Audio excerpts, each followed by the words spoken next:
Gaul, 52 BC. Julius Caesar's army arrives at the Rhine River. The Germanic tribes on the other side believe they are safe. The river is too wide to bridge, too fast to ford. No Roman army has ever crossed it. Caesar builds a bridge in 10 days. Crosses, demonstrates Roman power, then dismantles the bridge on the way back. The message was not about the crossing. It was about the construction. Caesar was not simply a general. He was an engineer who happened to command armies.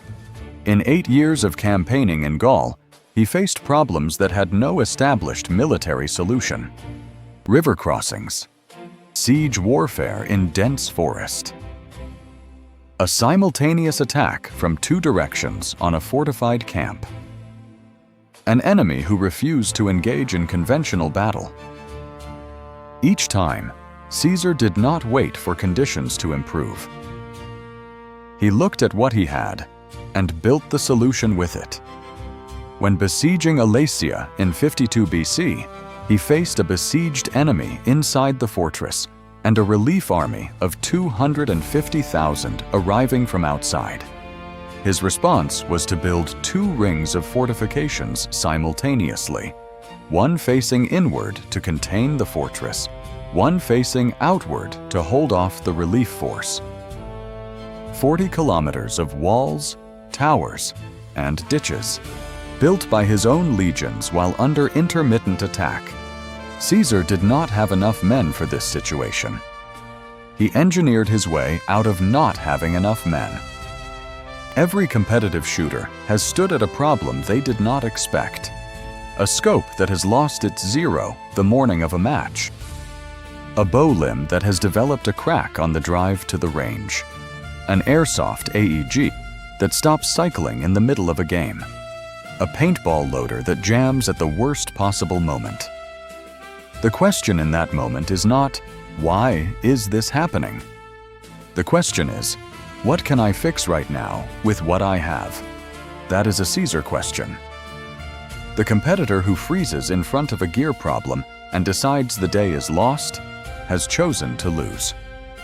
The competitor who diagnoses the issue calmly, applies the best available fix, adjusts their expectations for the session, and executes within the new constraints.